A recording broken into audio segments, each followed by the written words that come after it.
తాకట్లో ఉన్న మీ బంగారాన్ని విడిపించి ఆ రోజు ఆన్లైన్ రేటుకి కొంటాం. Sharma gold company.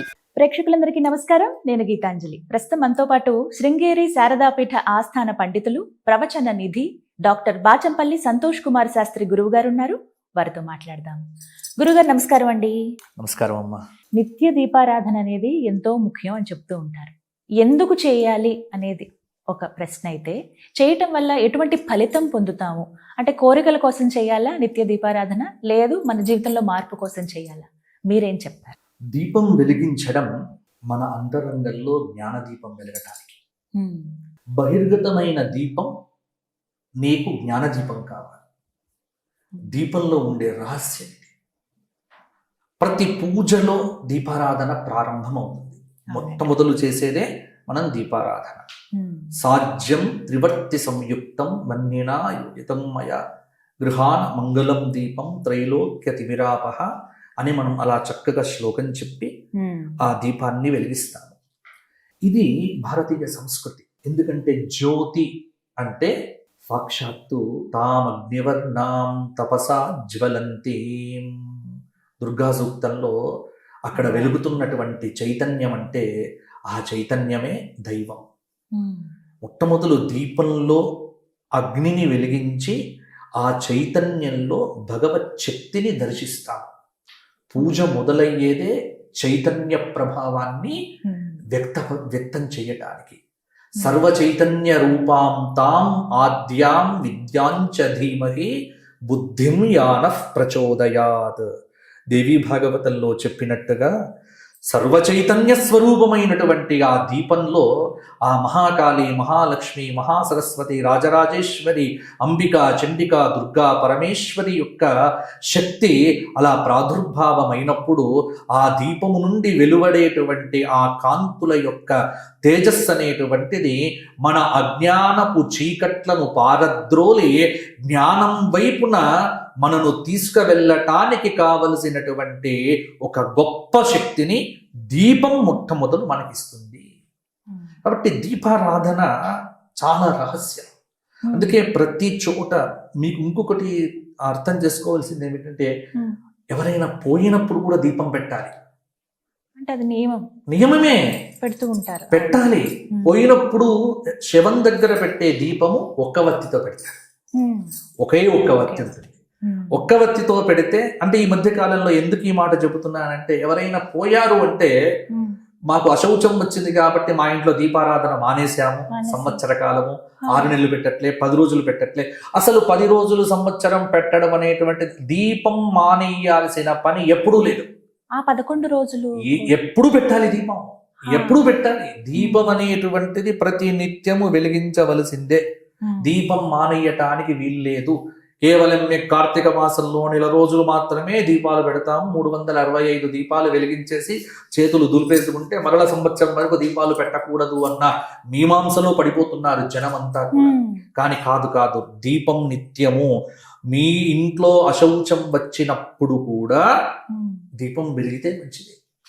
దీపానికి ఇబ్బంది లేదు, దీపం వెలగాలి. దీపం ఎందుకోసము అన్నటువంటి ప్రశ్నకు చాలా రకాలైనటువంటి సమాధానాలు ఉన్నాయి. ఇంతకుముందు చెప్పినట్టుగా దైవాన్ని మొట్టమొదలు దీపంలో, ఇప్పుడు మా ధర్మపురి కరీంనగర్ వైపు కులదేవత అని పెట్టుకుంటారు. ఏదైనా కార్యక్రమం చేసినప్పుడు, పెళ్లి కానీ ఏ కార్యక్రమం చేసినా కులదేవత అని పెట్టుకుంటాం. కులదేవతను దేనిలో ఆవాహనం చేస్తాము?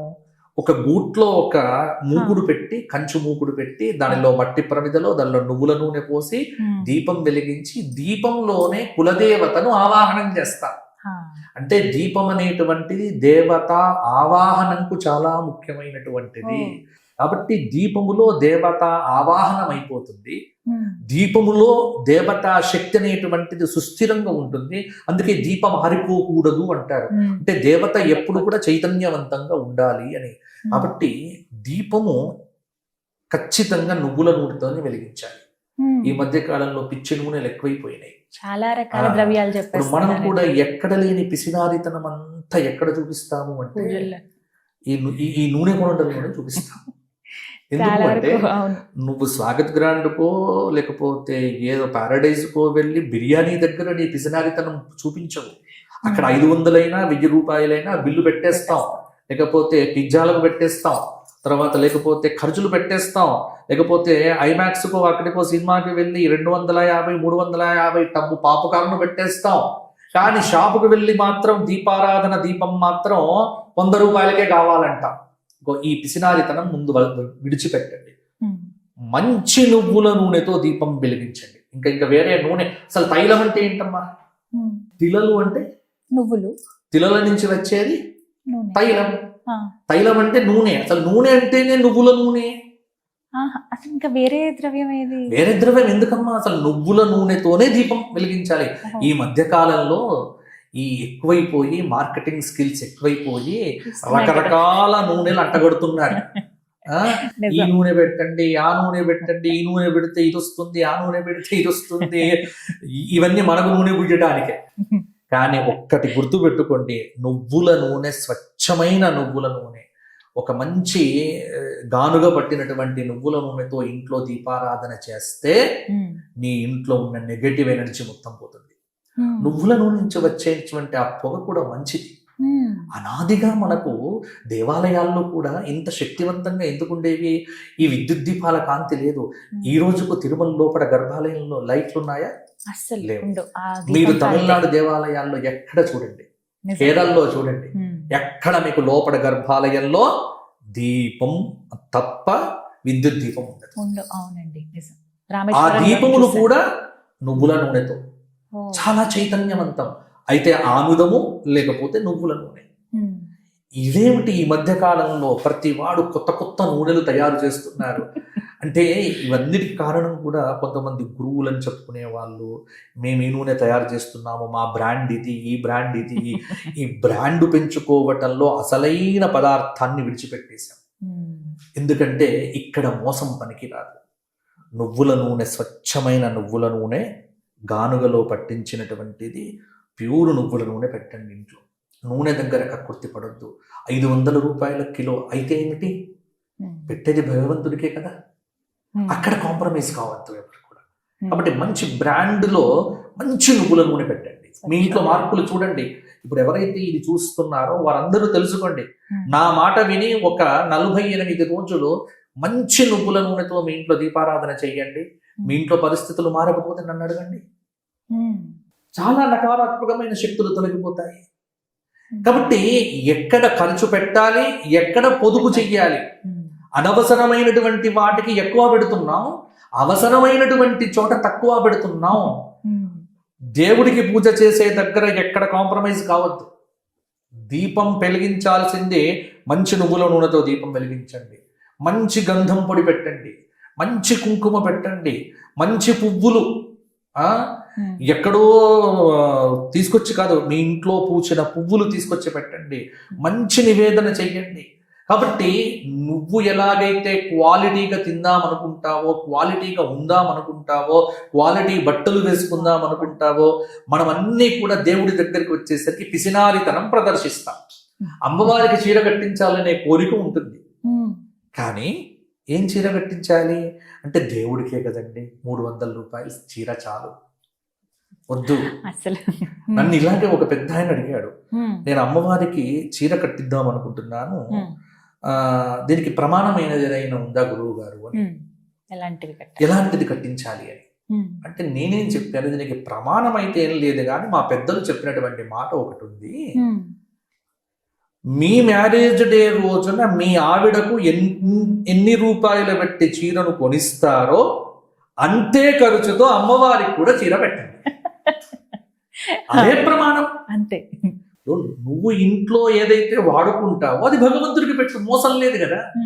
మా ఆవిడకు నేను ఒక 10,000 రూపాయల చీర కొందాం అనుకుంటున్నాను, అదే 10,000 రూపాయలు అమ్మవారికి పెట్టు చీర. అమ్మవారికి మాత్రం 1000 రూపాయలు, మా ఆవిడకు మాత్రం 10,000. ఇక్కడే స్వార్థం. సంవత్సరానికి ఒక్క చీర కట్టించి అమ్మవారికి, కానీ అక్కడ కాంప్రమైజ్ కావద్దు. దీనికి ఇంకా ప్రమాణం ఏం లేదు. గుడిసెలో ఉన్నవాడు వాళ్ళ ఆవిడకి చీర కొంటాడో అమ్మవారికి అదే పెడతాడు. పెద్ద మేడలో ఉన్నటువంటి వాడు అంతే. ఇంకా దీనిలో వ్యత్యాసం అనేది ఉండదు. ఈ ఒక్క ప్రిన్సిపల్ ఫాలో అయితే దేవుడు ఖచ్చితంగా మనను ఆనందంగా ఉంచుతాడు. కాబట్టి దేవుడి దగ్గర లోభత్వం పనికిరాదు. కాబట్టి మంచి నూనెతో దీపారాధన చెయ్యండి. వత్తులు ఎన్ని పెట్టాలి? 90 ఏళ్ళు వస్తే ఇంకా వత్తుల గురించి మాట్లాడతారు. అదే 95 ఏళ్ళు వస్తున్నాయి మనుషులకు. నేను మొన్న కార్తీక మాసంలో చాలా మందికి ఇదే తిట్టాను నేను. గురువు గారు ఇంకా ఎన్ని వత్తులు పెట్టమంటారు అని ఆవిడ ముసలావిడ అడుగుతోంది. నీ వయసు ఎంతమ్మ తల్లి అంటే 75 అంటోంది. ఇంకా 75 ఏళ్లకు ఇంకా వత్తులు ఏమిటి, దీపారాధన ఏమిటి చెప్పండి? ఇంకా ఈ సందేహంలో ఉంటే నీ జన్మ సాఫల్యం ఎక్కడ? మన మారండి. ఆ మొదటి మెట్టు దగ్గరే ఆగిపోతుంది. మొదటి మెట్టు దగ్గరే ఆగిపోతున్నారు. మంచి మాట. మొదటి మెట్టు దగ్గర ఆగకూడదు. ఆ తర్వాత మెట్లు ఎక్కాలి. మోక్ష సోపానములు ఇవన్నీ కూడా ఒక్కొక్క సోపానం అధిగమిస్తూ వెళ్ళాలి. 75 ఏళ్ళు వచ్చిన తర్వాత దీపం వెలిగించాల్సిన రూల్ కూడా లేదు. ఎందుకంటే నీకు లోపల జ్ఞాన దీపం వెలిగిందంటే బయట దీపం వెలిగించినా వెలిగించకపోయినా పర్వాలేదు. కానీ లోపల దీపాన్ని వెలిగించే ప్రయత్నం చెయ్యట్లేదు. వివరించారు గురుగారు. ధన్యవాదాలండి.